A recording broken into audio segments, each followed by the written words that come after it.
Tapi setelah kita masuk pasar, launching di Montreal Jazz Festival, kita baru tahu pasar yang sebenarnya.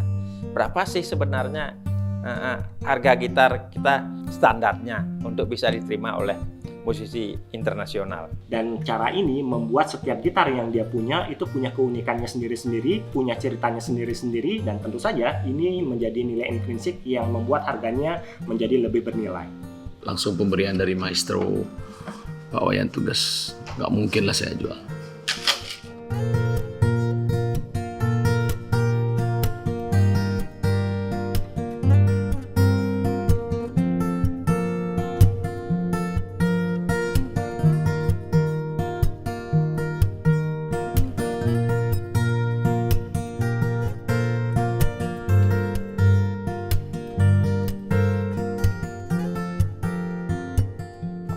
Memang awalnya saya buat gitar ini, pesan awal dari band ternama dari Toronto, Walk of the Earth Band.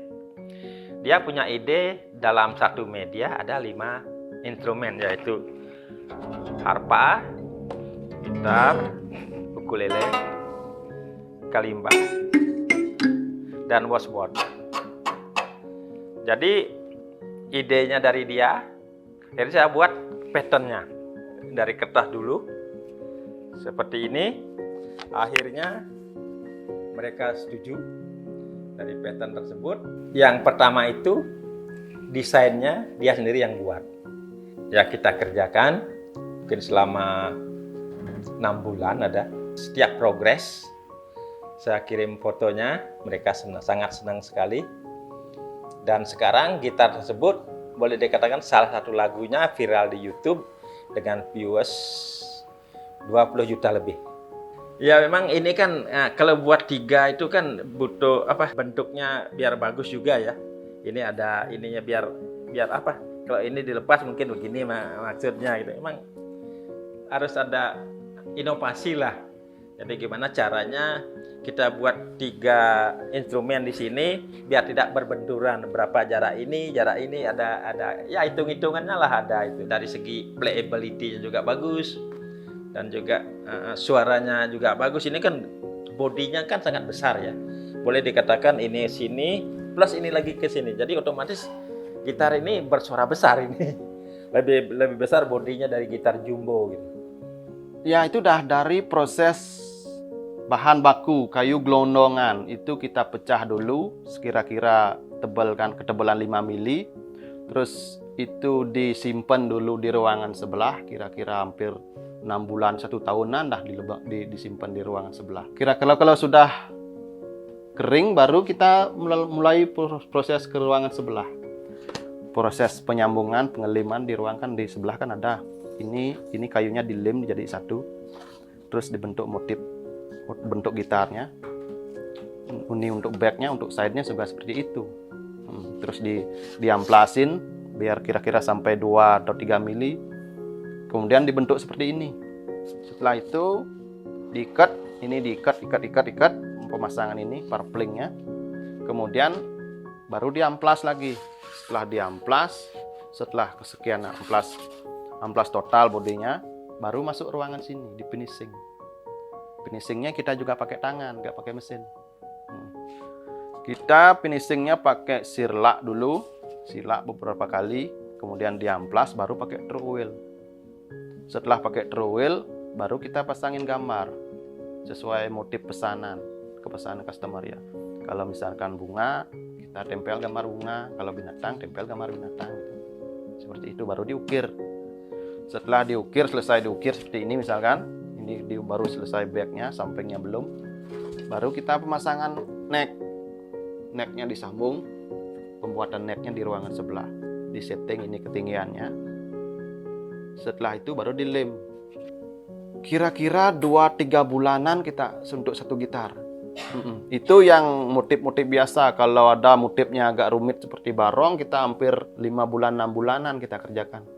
Ya disinilah dapurnya pembuatan gitar tersebut. Seperti banyak pattern bentuk gitar ada. Ini juga gitar pesanan sekarang ini. Dan ini untuk untuk membengkokkan side-nya. Setelah kita simpan juga di sini untuk ada ruangnya di sini, ruang pemanas biar kayunya tetap kering. Jadi ini ada lampu otomatis. Kalau suhunya menurun, dia hidup lampunya.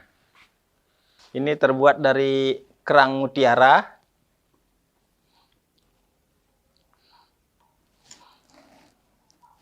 Jadi ini akan ke bagian belakang ini. Jadi ini akan di-inlay, dimasukin ke bagian belakangnya kayu sonokling. Ini di-inlay dari kayu, ada kerang mutiara, ada reconstruction stone.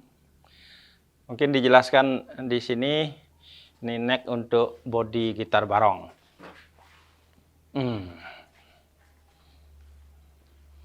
Nanti jadinya begini ya. Ya inilah foto-foto walaupun agak kabur pemakai gitar Blueberry juga yang pernah berkunjung sini, antara lain fotonya Bapak SBY sama Bu Ani. Juga ada pemain gitar dari Amerika, juga ini dari legendnya Belanda George Koyman. Itu juga fotonya Pak Mangku Pastike waktu beliau nyalon jadi gubernur. Itu ada Jero Wacik waktu saya ke Jakarta untuk mempersembahkan gitar ke Pak SBY. Gitarnya Pak Wayan bagus, suaranya bagus. Beliau memperhatikan sound, memperhatikan struktur kayu, tingkat kekeringan kayu. Bagus. Spool yang bagus, luar biasa. Jadi mungkin di awal-awal Pak Wayan Tugas hanya memperhatikan ukiran karena beliau lebih menonjolkan tentang Bali. Tapi lama-kelamaan mulai diperbaiki lagi dengan alat-alat yang bagus, semuanya dibikin rapi lah. Artinya berani bersaing lah dengan gitar-gitar internasional lainnya. Buktinya Iwan Fals make, Pak SBY make, Iwan Fals juga make, Balawan make, Dewa Bujana make. Ya memang bahan bakunya saya sudah tidak tergantung ke import lagi. Memang cuman sebagian kecil seperti spruce dan cedar itu mesti diimport karena kita di Indonesia tidak punya cemara jenis itu. Tapi untuk yang lainnya ya mungkin rosewood yang bahasa kitanya sonokling, mungkin juga koa yang di kita juga akasia. Dan saya banyak inovasi bahan baku, siapa juga pakai kayu cempaka, kayu mangga, kayu mahoni mungkin udah biasa dipakai untuk gitar, dan kayu-kayu keras lainnya. Mungkin kita punya kayu putih juga cukup bagus untuk mendapatkan suara gitar yang lumayan besar juga. Ya memang kita ada inovasi baru bukan untuk backnya. Coba ini salah satu inovasi saya, dimana mungkin di gitar lain kita tidak temui model brace kayak begini, penulangan kayak begini. Mungkin di gitar lain cuman kita lihat lurus-lurus saja. Dengan brace begini sudah tentunya cara penulangannya dia lebih kuat dan juga mendapatkan suara sedikit lebih bagus dari yang biasa gitu.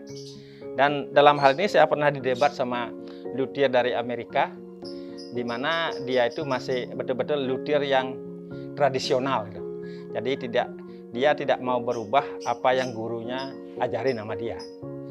Akhirnya saking penasaran dia coba buat juga seperti ini. Akhirnya 3 bulannya dia chat lagi sama saya. Baru dia percaya bahwa dengan penulangan seperti ini mendapatkan suara lebih bagus dari biasanya.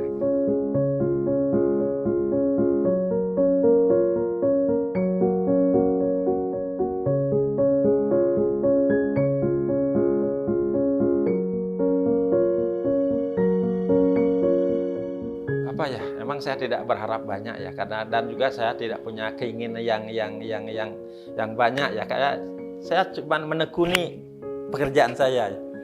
Entah jadinya mau apa, sepanjang saya bekerja dengan tekun, pasti apa yang ditargetkan akan tercapai. Tapi dan saya terus terangnya juga tidak punya target, terus terangnya karena saya orangnya santai saja, jadi biar nggak target itu membebani hidup saya.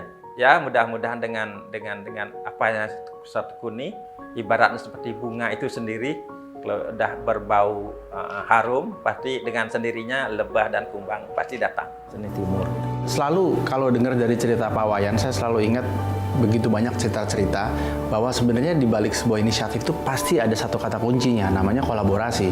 Jadi nggak mungkin Pak Wayan memulai langsung out of the box dapat ide, pasti akan selalu diinisiatifkan oleh satu momentum, satu kesempatan, satu orang baik yang kemudian bergabung membuat ini menjadi sebuah kenyataan.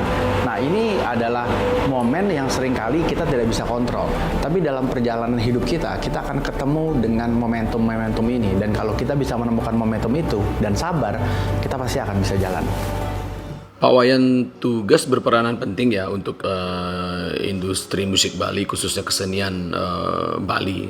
Pak Wayan Tugas sangat berperanan penting dalam industri musik Bali dan kesenian juga budaya Bali. Harapan saya semoga Pak Wayan Tugas sehat selalu, terus berkarya, membuat karya-karya bagus, membuat gitar yang lebih banyak dengan motif-motif ukiran yang banyak.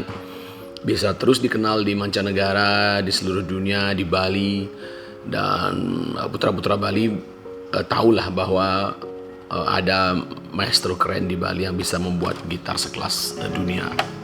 Sehat terus Pak Wayan Tugas, semoga bisa bertemu secepatnya dan bisa jamming lagi, ngobrol-ngobrol lagi, dan saya tunggu karya-karyanya lagi.